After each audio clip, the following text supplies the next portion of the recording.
Hi, I'm Aaron Carlson. I'm a student at Wayzata High School, and recently I did a senior project on early education and the benefits that it could bring in the state of Minnesota as a whole.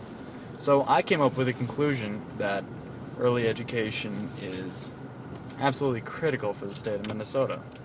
But I'm driving up to the University of Minnesota to get some experts' opinion on this issue. Let's go interview some of them. Alright, so here we are at the Institute of Child Development, and this is where numerous professors study early childhood education and the benefits that it brings. So let's get some real experts' opinions on this issue. Hi, my name is Andy Collins. I'm from the Institute of Child Development at the University of Minnesota. The state of Minnesota makes a great investment when it invests in early childhood education. We now know from decades of research that children who get a strong start in early childhood education programs do much better when they enter school. They stay in school at a higher rate. And we're now learning things that are way beyond that in the long-term importance that early childhood education has for them. For example, we now know that certain health problems are more likely for children who have had weak and disorganized early childhood experiences. So early childhood education can begin to fight later problems, emotional, behavioral, and even physical health. Hi, I'm Steve Usen. I'm a professor in the Institute of Child Development, and I'm the former dean of the College of Education and Human Development here at the University of Minnesota. I think we should invest in universal early childhood education because an overwhelming body of research in child development, pediatrics, health, education shows that quality investment in early education pays off many times over in the years ahead for children, their families, and society. We know that quality early childhood education produces health benefits, gives children a head start in reading and literacy, makes them less prone as adolescents and young adults to get involved in the juvenile justice system, has effects on how they parent their own children, and has long-term effects in their educational accomplishments and success. It's perhaps the single best investment of all the kinds of investments we can imagine making in the future of individuals' well-being and our well-being as a society. So here, let's talk with someone from the Shirley G. Moore Lab School about early education. I'm Barbara Murphy, and I'm the coordinator of the Early Childhood Programs at the University of Minnesota and the College of Education and Human Development. The question of universally supporting early childhood education for all children is really not a question anymore. We have enough research that shows the benefits for individuals as well as for our society. I think the question is, what will it look like? It's going to happen, and what we need to do as a country is make sure that it's right for 4-year-olds, because 4-year-olds need something very different than 5, 6, and 7-year-olds. Dr. David Walsh happened to come to the University of Minnesota, who is a very, very well-known early education author, and I got a chance to interview him. My name is Dr. Dave Walsh, and I've been studying and writing about child development for many years. And the early years are so important for a couple of very, very significant reasons. One is that, we are born with billions and billions of brain cells. Scientists tell us up to 100 billion brain cells with about 10,000 connections each. But only about 17% of those brain cells are wired together when we're born. So what that means is that the vast majority will be wired together. And then what follows, particularly in those early years, is a furious period in which those billions and billion brain cells wire together. And one of the major drivers of that is experience. And the brain scientists have coined a little phrase to underline how important experience is, and that's the phrase, the neurons that fire together wire together. The more they fire together, the stronger the connection becomes. Another way to say that in plainer English is that whatever the brain does a lot of is what the brain gets good at. So it's in those early years that connections are being formed.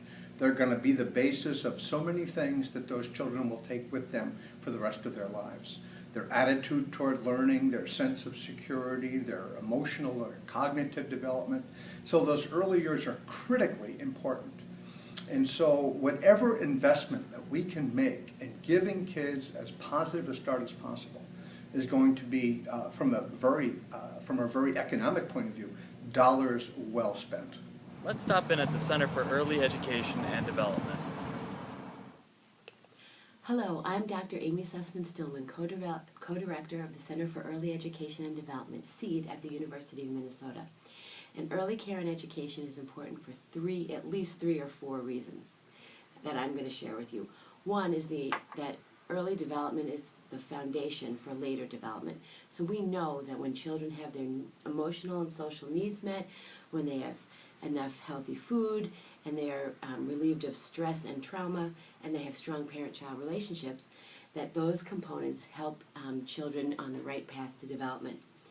We know how, unfortunately, that lots of children don't have those experiences. In fact, almost half the infants and toddlers in this country now are born living in poverty. So we know there are many threats to their development, which brings me to the second point, which is that we have lots of data that show that high-quality early care and education can help mitigate some of those problems that accompany children growing up in poverty. So we know that high-quality early care and education helps children get prepared for kindergarten and for life success. Third, we know that when you have high-quality early care and education, that there are economic benefits that ensue that are greater than most economic benefits from other investments. So it's important that we invest in early childhood development and high-quality early care and education so that we can support healthy development and the productivity of our youngest citizens. All right, so here we are at the Carlson School of Management. And let's talk to a labor economist about what he thinks of early education.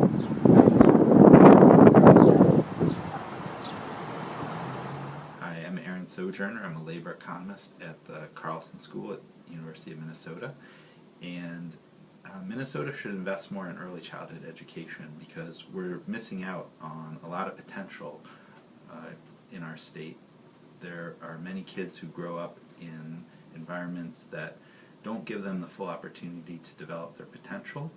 There have been a lot of experiments where kids from disadvantaged families are offered the chance to have high-quality early childhood education experiences.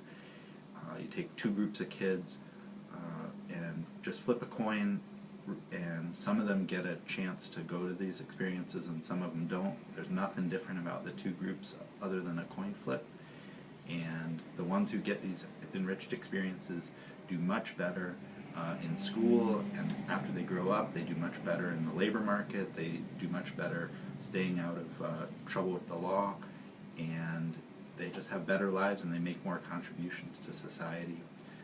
If you do cost-benefit analysis, it really pays off. It pays off better than investing in the stock market. So you can make a really good case for using public finances, taking money out of private equity markets, and investing it instead in Minnesota's young children, and it'll pay off down the road better than in the private market. And there's a lot of opportunity, and we're missing it if we're not investing. All right, so after all these interviews, it looks like a lot of people agree with the opinions that I made after my long research project. So I'd like to thank a lot of people who put some time into this, specifically Dr. Annie Collins, Dr. Steve Usen, Barbara Murphy, Dr. David Walsh, Dr. Amy Sussman-Stillman, and Dr. Aaron Sojourner. Thanks to all of you.